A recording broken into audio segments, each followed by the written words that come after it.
Vamos a continuar esta parte. Tenemos 40 minutos apenas.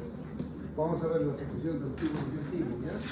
Vamos a ver que desde la saliva hasta el intestino grueso tenemos secreción. Vamos a comenzar por el moco que se secreta en el tracto gastrointestinal. Este moco está compuesto por agua y glucoproteínas. Es protector de la pared. Gracias a este moco, los alimentos no lo hacen daño, se protege durante todo el trayecto del alimento, especialmente en la parte superior que se le sobra. Este moco del tubo digestivo es adherente, ¿no? O sea, va a englobar a los alimentos hasta llevarlo al estómago. Entonces, cubre la pared gastrointestinal y evita la excoriación si hubiera algún elemento extraño que hemos ingerido. Muchas veces, especialmente los niños, que ingieren cosas y van a ver que ingieren, por decir, una moneda por lo menos, pero muchas veces elementos un poco más dañinos, un clavo, algo así, un perno, y sin embargo lo eliminan después. ¿Y cómo es que no le ha hecho daño? Parecería que lo iba a perforar, pero no, el tracto está cubierto por moco que lo protege. Entonces se deslizan esas partículas a lo largo del epitelio con facilidad gracias a este moco y va a provocar que la materia fecal tenga una forma, el moco gastrointestinal. Es resistente a la digestión, ¿no? O sea que permite englobar. Ahí tenemos el moco como desde la parte superior hasta el final va a provocar que los alimentos se vayan transitando por todo el tracto, ¿ya? Ahora, las glucoproteínas del moco son anfóteres. ¿Qué quiere decir?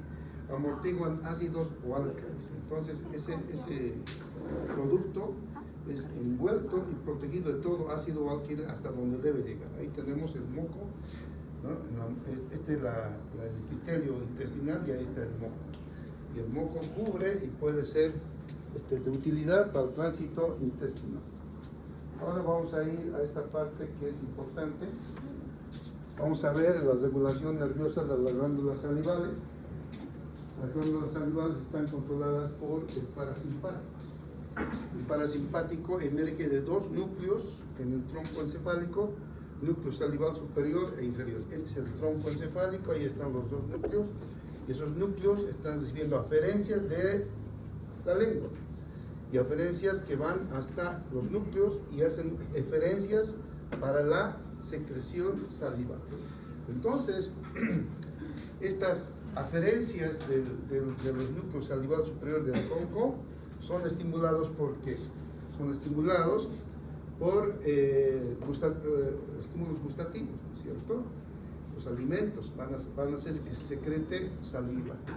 Los sabores amargos hacen que la saliva aumenta 8 o 20 veces más la secreción que la basal. O sea, cuando es ácido, el estímulo sobre la lengua, fíjense aquí está la lengua, viene y hay un feedback, o sea, sube hasta el núcleo salival y el núcleo salival va a ir a estimular la secreción de saliva. Entonces, cuando más ácido, mucho más secreción.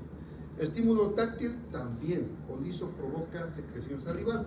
Cualquier cosa que ustedes coloquen en la boca va a empezar a secretar saliva de forma por reflejo, ¿ya?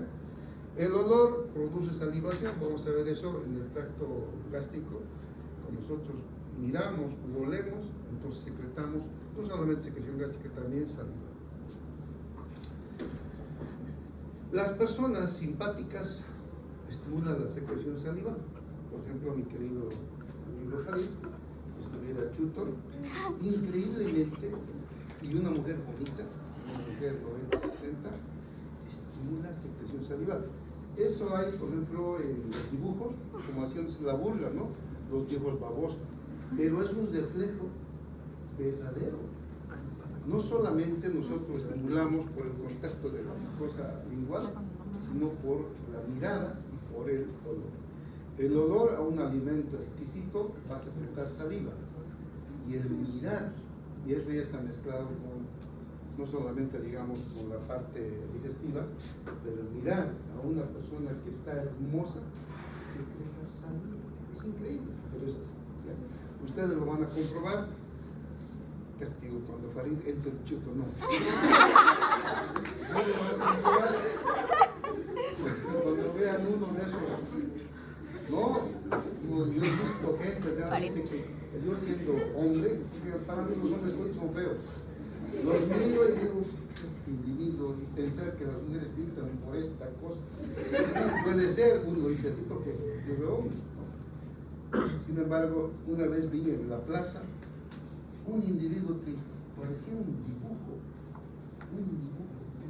Este es algo, o es careta, no, era realmente real en la plaza aquí, entonces, este tipo de dibujos, este tipo de personas, y las personas, en este caso en el sexo opuesto, estimulan la secreción salival. Y en nosotros los hombres también, una mujer hermosa, mira qué linda esta mujer y la saliva. Eso es un reflejo social. Ese reflejo lo han vuelto, digamos, una crítica, un dibujado, pero es que está en base a lo ser, ¿ya? ¿Cuál es la función de la saliva? La secreción basal 0,5%. Todo el tiempo estamos secretando saliva. Vamos a ver la cantidad que secretamos. Nosotros secretamos junto con la saliva y los jugos gástricos más de 1 litro, imagínense, de líquido que va absorbiéndose y secretamos. El flujo arrastra los gérmenes, patógenos y las partículas alimenticias, juntos, todo, y lo lleva ¿dónde? Al estómago. La saliva tiene iones tiocianato, quiere decir que nos protege estos iones, y enzimas, la lisocima, que es una enzima que ayuda a digerir los hidratos de carbono, ¿ya? La saliva también contiene anticuerpos, inmunoglobulina A.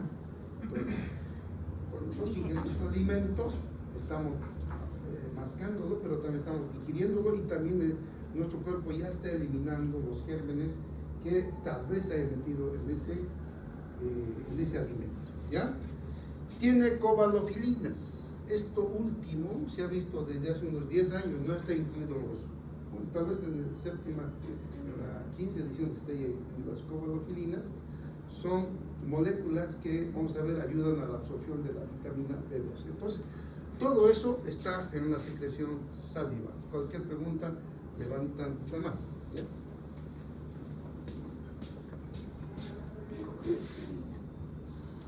Entonces, tenemos la secreción esofágica. En el esófago tenemos 2 tipos de glándulas. Las glándulas mucosas simples secretan moco para lubricar la deglución, abundantes en la faringe, en el esófago, ¿no? Y las glándulas compuestas, que estas compuestas están en el extremo superior, en este caso protegiendo la mucosa esofágica de una probable regurgitación ácida, ¿ya?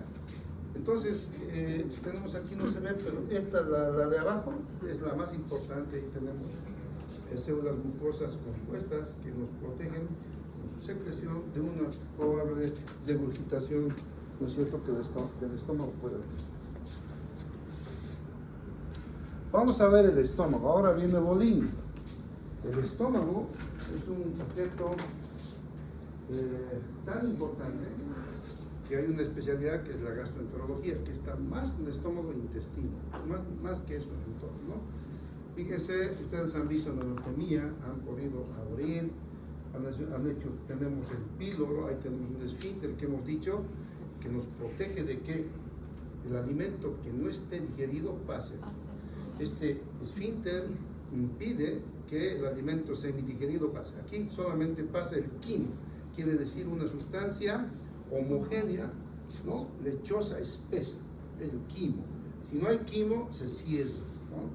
Y ahí tenemos, ¿no?, tenemos unas circunvoluciones de mucosa que nos sirven para la digestión. El estómago tiene estas partes: el cuerpo, el antro y el fondo. El fondo, el cuerpo y el antro. Es muy importante diferenciar, especialmente para los cirujanos, porque nosotros podemos sacar parte del antro y del cuerpo, pero no tanto el fondo. Vamos a ver que es importantísimo. Cada lugar de nuestro estómago tiene secreciones. El cuerpo y el fondo tienen las glándulas oxínticas que vamos a ver, y el antro tiene las glándulas mucosas. Entonces, ahí tenemos el esófago, ahí tenemos el cardias, ahí está el esfínter esofágico inferior, y el duodeno, donde se secretan, ¿no es cierto?, hormonas que van a inhibir más bien el vaciamiento gástrico. Cualquier pregunta, levantan la mano. Vamos a ir lentito porque estoy apurado. Entonces, la secreción gástrica tiene dos tipos de glándulas: las oxíticas o gástricas, que es el 80%, y las glándulas pilóricas con el 20%. Lógicamente, las gástricas están en el cuerpo y fondo, y las pilóricas en el antro. ¿Ya? Pues vamos a ver ¿por qué hay tanta glándula oxíntica? Porque estas van a secretar especialmente pepsinógeno, que es una enzima que digiere las proteínas. Este pepsinógeno es una preenzima, se convierte en enzima en un medio ácido. Y tenemos las células oxínticas o parietales, que secretan ácido clorhídrico y factor intrínseco, que vamos a ver en este momento. ¿Ya? Las células mucosas del cuello secretan moco y un poquito de pepsinógeno. Y todo tiene relación. El estómago está hecho con una inteligencia que ustedes van a ver que todo está en su lugar. Por eso estamos aquí sentados y gozamos de salud. Si estuviéramos enfermos, no estaríamos aquí. ¿Ya? Entonces, esto vamos a verlo ahorita en dibujitos. Y las glándulas pilóricas, el 20%, están en el antro y secretan la hormona gastrina. Es una hormona que tiene efecto sobre el estómago, de las células G, ¿no es cierto? Y tenemos de las células D, la somatostatina. Esto vamos a ir viendo para qué sirve, cómo inhibe, cómo estimula, etcétera, etcétera. Ahora solamente estamos mostrando de dónde vienen las sustancias, ¿no es cierto? 80% del cuerpo y cuerpo y 20% y antro. Aquí tenemos ya un dibujito mucho mejor. Lo mismo.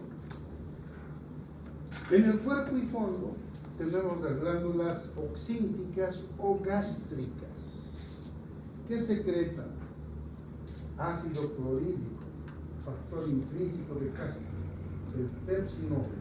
Aquí está la glándula oxíntica típica en un dibujito burdo, pero muy claro. Hay un grupo, no sé si es de este paralelo o de otro. ¿Qué dibujos más claros? Uno mira 3 dibujos y ya está todo ahí bien explicado, no tengo que exigir nada. No sé si voy a ver el cual paralelo.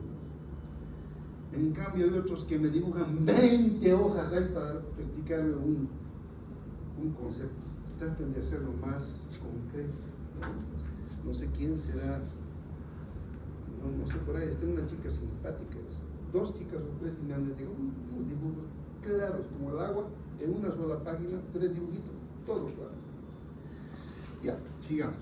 Entonces, aquí están las glándulas oxínticas, son las más importantes, porque gracias a estas glándulas oxínticas, una persona puede digerir, puede vivir.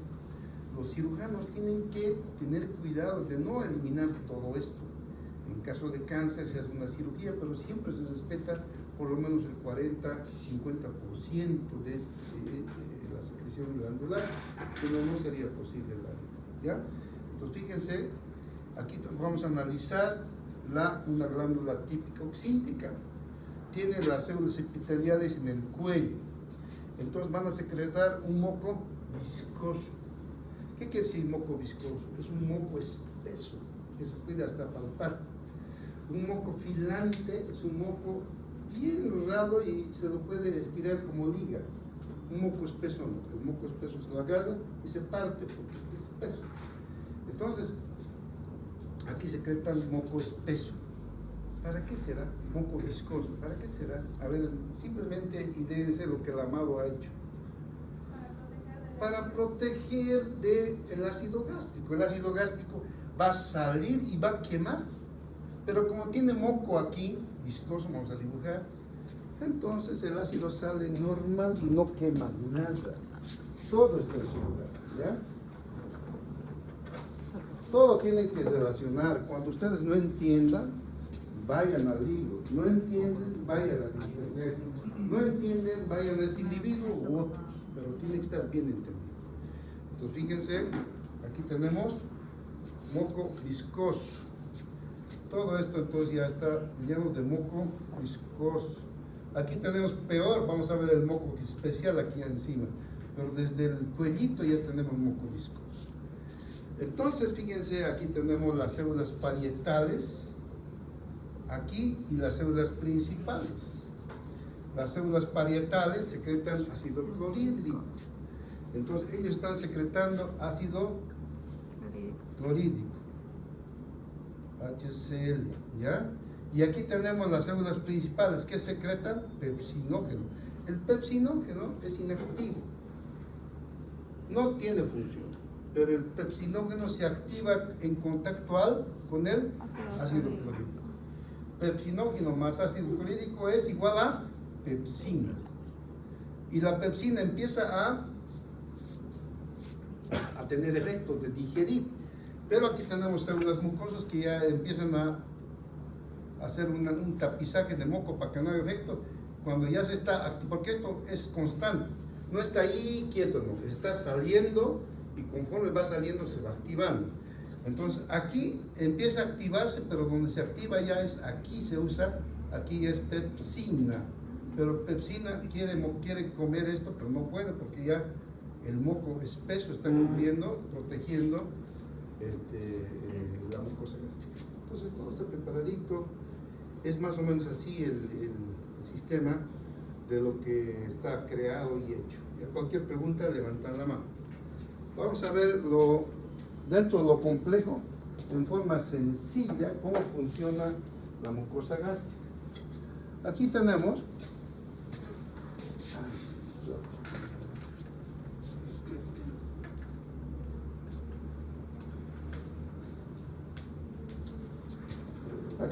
el estómago, y el libro, hasta la versión 12 o 13, solamente muestra esto, que la vitamina B12 van a estudiar, vamos a ver el neuro también, sirve para la regeneración celular, más que todo de los glóbulos rojos, la regeneración, o sea, la formación, no regeneración, la formación de glóbulos rojos, y también de las neuronas.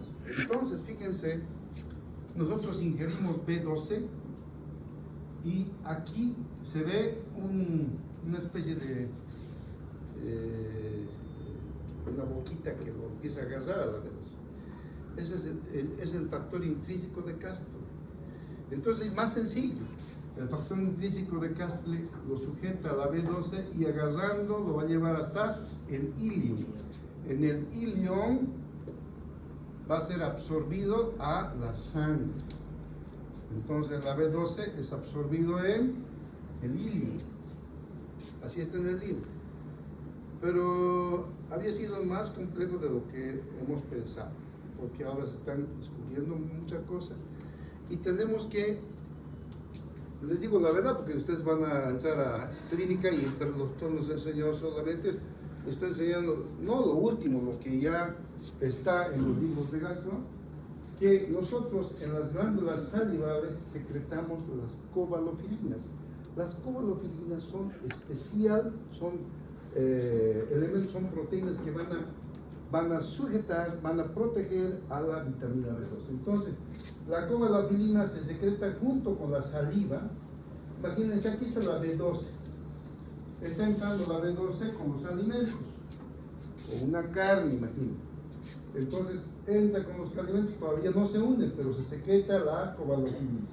La cobalofilina va hasta el estómago. Aquí, la proteína que tiene la vitamina B12, la pepsina lo va a digerir y lo separa. Aquí tenemos solamente la B12 nada más. Entonces, el tramo del estómago hasta el intestino está dado por la cobalofilina. La cobalofilina, fíjense, lo agarra y lo protege. ¿Por qué? Porque si no hubiera la cobalofilina ni tampoco el factor intrínseco, no habría la absorción. Y si no hubiera absorción, el individuo cae en anemia, se llama anemia perniciosa, y moriría. Por eso es que Dios ha creado ese sistema de protección de esta vitamina B12. La vitamina B12 está en todo lo que es cárnico, proteínas de origen animal y vegetal también. tenemos proteína, todo lo que es huevo, leche y carne, tenemos vitamina B12. Entonces la vitamina B12 está lista para ser absorbida. Las cobalofilinas que se secretan en la saliva todavía no lo agarran, pero lo agarran aquí, porque la vitamina B12 que está unida a una proteína, por la pepsina se separa en el estómago. Ahí ya se lo haría pedazos del ácido clorhídrico, pero inmediatamente ahí está listita la cobalofilina, lo agarra y lo protege en el estómago. Y lo lleva ¿hasta dónde? Hasta el intestino. En el intestino, pero ahora fíjense, aquí en las células, en las glándulas parietales se secreta el factor intrínseco de Castro. Es este. El factor intrínseco de Castro, perdón, es este. El factor intrínseco de Castro se secreta, está de ocioso, pero sale listito para recibir. Las cobalofilinas lo agarran en el estómago, lo llevan por el duodeno, llegan al intestino y ahí las proteasas del páncreas, ¿no? Tenemos ahí las proteasas van a separar a las vitaminas B12 de las cobalofilinas. En ese caso, inmediatamente se nos puede volar el factor intrínseco. El factor intrínseco agarra a la vitamina B12 y lo transita por todo el intestino hasta el ilion, y en el ilion lo suelta para su absorción. Sería así más complejo todavía. ¿Está entendido? Está sencillo, solamente es, me toca a mí, ahora te toca a vos así, ¿no? Repito, aquí las cobalofilinas están de ociosas, simplemente entran. La vitamina B12 entra con la comida, aquí con la pepsina se separa de la proteína, inmediatamente la cobalofilina que estaba libre lo agarra, lo protege durante el estómago y parte del intestino. Cuando ya han pasado las proteasas del páncreas, lo van a dividir, lo sacan a la cobalofilina de la vitamina B12, pero entra en juego ya el factor intrínseco. Lo agarra el factor intrínseco hasta su absorción en el hígado. Y eso pasa todo el tiempo, pero estamos sanitos. Ninguno tiene anemia, yo no tengo anemia, gracias a Dios. Entonces, lo que nosotros comemos, absorbemos y estamos sanos. ¿Está entendido? Este tránsito fisiológico no es tan reciente, pero por lo menos hasta la versión de fisiología 12 no estaba. La 3 se están agregando cada vez más, cada vez se están actualizando. ¿Ya? ¿Está entendido? Nos falta poco tiempo, pero vamos a seguir. Fíjense, el moco gástrico. Esto es importante entender, por favor. ¿Dónde está allá? Nuestro estómago es un elemento que contiene el jugo gástrico. Pero aquí tenemos el estómago que está recibiendo la comida y ahí tenemos la pared dividida para que entendamos. La serosa, la muscular, la mucosa y el moco. Todo el interior de la mucosa gástrica está cubierto por moco. Está cubierta por moco. Y fíjense ese moco que cubre por dentro, porque el alimento, ¿dónde? Una vez que entra aquí el alimento, aquí está la carne, todo eso que comemos viene aquí, ¿no es cierto? Aquí está la carne y demás. O sea, está en contacto con la luz estomacal, pero la mucosa gástrica, que son estas células aquí, que son cilíndricas, están protegidas por el moco gástrico. El moco gástrico está protegiendo a las células de la mucosa gástrica. Y aquí tenemos esto mismo a lo grande. Aquí están las células de la mucosa gástrica y tenemos dos capas. Este moco se divide en dos partes. Una capa externa y una capa interna del moco. La capa interna está en directa unión, por decir así, con las células. Las células están secretando esta capa interna de moco. Y esta capa interna de moco tiene un pH de 7. ¿Qué quiere decir eso? ¿Por qué tendrá un pH de 7? Con un pH de 7 están chochas viviendo ahí, no se queman ni nada. Porque tienen bicarbonato. Ellas secretan bicarbonato. Y el bicarbonato más su moco está bien protegido, o sea que el ácido ni le toca a las células de la mucosa gástrica. Ellos funcionan bien, secretan su moco con bicarbonato, y ese bicarbonato impide, ¿no?, en la primera capa, perdón, la capa interna, impiden que los alimentos que están aquí encima toquen. Los alimentos están siendo digeridos con la pepsina y ácido clorhídrico. Y la capa externa tiene un pH de 2, es cercano a pH 1, porque el pH 1 está aquí, 0,5, 0,8, ¿no? Y la capa externa. Ahora, la capa externa la capa interna es viscoso. Esta parte es viscoso, espeso, no lo pasan así nomás. Y tiene bicarbonato. O sea, el ácido que quiere entrar aquí se va a neutralizar con el bicarbonato. En cambio, la capa externa de moco no es viscoso, es menos viscoso y tiene un pH ya acidito, ya porque está en contacto con el pH de 1.5, ¿no? 0.8 que está aquí, en la luz del estómago. Entonces, donde se digiere es aquí. Un poquito tocan esto, pero aquí no entran. Esto es como una capa que está protegiendo a las células. Entonces, el bicarbonato se produce junto con el moco en las células epiteliales del estómago. Está bien protegido. Por eso ustedes comen. ¿Acaso les arde? No les arde nada. Sin embargo, ese jugo que tienen después, ácido. Yo me acuerdo cuando he hecho fisiología, hemos puesto a una persona así hermosa como esta pelada, una sonda, ¿no? Y la hemos absorbido jugo, ¿ya? Y hemos puesto un pequeño platito y carne molida. En trozos lo hemos puesto y empezaba a digerir el jugo. Entonces tenemos jugo, está ahí. Y lo digiere la carne, pero no nuestra carne. ¿Por qué no digiere nuestra carne? Por la capa interna de moco que tiene el bicarbonato. Está cubriendo todo el interior del estómago. Ahora hay un problema. Las úlceras gástricas que vamos a ver, ustedes me van a ver por qué hay úlceras gástricas, ¿no? Pero están entendiendo esto. Y aquí está tanto en dibujito como en textito más. Vamos a avanzar. Fíjense. En las células mucosas tenemos también la secreción de trefoil. ¿Qué son el trefoil? El trefoil son péptidos pequeños secretados por las células calciformes, y el trefoil se secreta cuando hay una lesión. Fíjense, aquí ha habido una lesión de la mucosa gástrica. El trefoil va ahí, el trefoil lo va a volver sanito. O sea, el trefoil, ¿qué hace? Son péptidos pequeñitos, ¿no es cierto?, que participan en la separación de la mucosa gástrica. Entonces, todo paciente que tiene una úlcera tiene cualquier cantidad de trefoil secretado por la misma mucosa que se está renovando, está tratando de curarse a sí mismo. Eso también está en la mucosa gástrica, ¿ya? Entonces, solamente quiero que sepan. 3 tipos de trefoil, 1, 2 y 3, ¿ya? Esos van a regenerar la mucosa gástrica dañada, ¿ya? Y tenemos aquí las prostaglandinas famosas.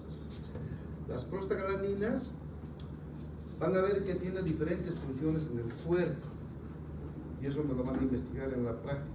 Les voy a decir cómo y qué hace, dónde comen, van a investigar bien cómo funciona.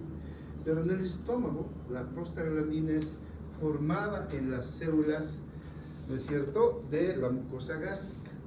Entonces, fíjense, nosotros tenemos, esta es la capa de moco, y tenemos todo el tiempo, la mucosa, tenemos aquí, en la membrana celular, ¿qué tenemos? Fosfolípidos.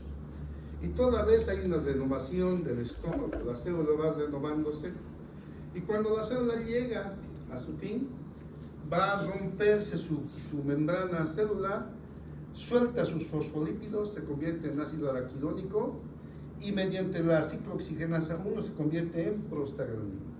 Y esta prostaglandina se secreta al moco, y el moco está mezclado con bicarbonato, y lo va protegiendo. Y eso es todo el tiempo. La célula se va renovando. Conforme se va renovando, la membrana celular tiene fosfolípidos. Y esos fosfolípidos se convierten en ácido araquidónico y la COX-1 se van a convertir en fosfolípidos. ¿Están entendidos? Aquí está, fíjense. La capa externa e interna. Aquí cuando un ion hidrógeno se atreve a entrar, el bicarbonato lo va a convertir en agua y CO2, o sea, lo neutraliza. Vamos a ver esto de allá en la siguiente y terminamos por el momento. Fíjense, aquí tenemos los fosfolípidos de la membrana celular de la mucosa gástrica. Esos fosfolípidos, cuando la célula termina su vida útil, se rompe y se convierte en ácido araquidónico gracias a la fosfolipasa A2. La fosfolipasa A2 es una enzima que está en la misma célula mucosa. Entonces los dos, tanto los fosfolípidos y la fosfolipasa, se liberan y se forma el ácido araquidónico. El ácido araquidónico tiene dos vías. Una vía natural, que es la constitutiva, y una vía inducida. Entonces, vamos a hacer aquí una línea al medio. La COX-1, la ciclooxigenasa 1, es una enzima que todos tenemos en forma natural. Agarran el ácido araquidónico y lo convierten en prostaglandinas protectoras para la mucosa gastrointestinal y renal, y tromboxano para la agregación plaquetaria. Pero el ácido araquidónico, en una inflamación, en un golpe, en una lesión celular, se activa la COX-2. La COX-2 es inducida, no existe la COX-2. La COX-1 es constitutiva, es parte de la célula mucosa. La COX-2 se forma durante la lesión celular. Cuando yo le pego a un individuo un puñete en la cara, se hincha, se inflama. ¿Hay qué COX se va a formar? COX-2, porque es inducida por lesión celular. ¿Y qué va a formar? Prostaglandinas proinflamatorias. Provocan inflamación, fiebre, dolor y fiebre. O sea, va a hinchar, va a doler, y si es que es muy grande, va a dar fiebre. Fíjense cómo a partir del ácido araquidónico que se ha formado en este caso por lesión, la COX-2 en cualquier lesión celular, atrición, quemazón, golpe, se va a activar la ciclooxigenasa 2 y va a formar prostaglandinas proinflamatorias que, lejos de hacernos bien, nos van a provocar pues dolor, inflamación, fiebre. En cambio, en el estómago, la COX-1 pues constitutiva, parte de la mucosa, siempre está formando vía COX la prostaglandina protectora. ¿Qué va a hacer la prostaglandina? Va a proteger la mucosa gástrica. Porque ¿qué hace la prostaglandina? La prostaglandina induce la formación de moco, de bicarbonato, aumenta el flujo y la motilidad gástrica. Esto más y nos vamos. Fíjense. Aquí fíjense cómo el moco está cubriendo todo el interior. Ese moco tiene dos partes. En el antro tenemos otro tipo de secreción, no es gas, ¿cierto? Y aquí tenemos, ¿no? Fíjense, esta es la parte, por decir, esta es la parte interna, pH de 7, y tenemos la parte externa, ¿no? Entonces está cubierta las células protegidas porque el pH es 7, y la prostaglandina, vamos en el otro está, ¿no? La formación de la prostaglandina.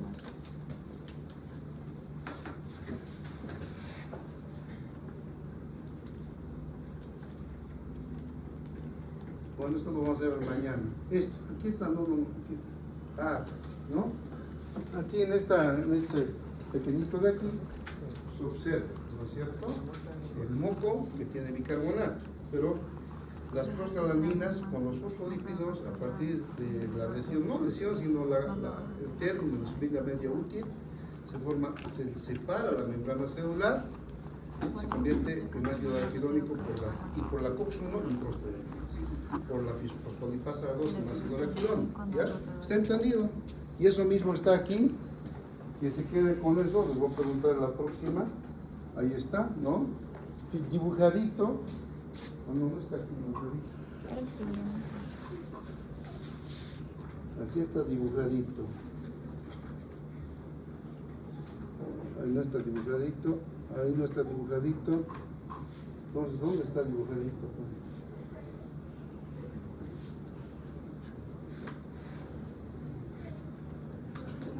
Ahí, ¿no? Ahí está, fíjense, ahí está la membrana celular, que se convierte por la fosfolipasa 2 en ácido araquidónico. El ácido araquidónico normalmente sería así, miren. Les voy a poner una cosa así, ¿no? Se convierte en prostaglandinas protectoras, ¿no? Y vamos a ver los tipos de prostaglandinas protectoras que tenemos la próxima clase. Ahora vayan a su clase y aprovechen, ¿ya?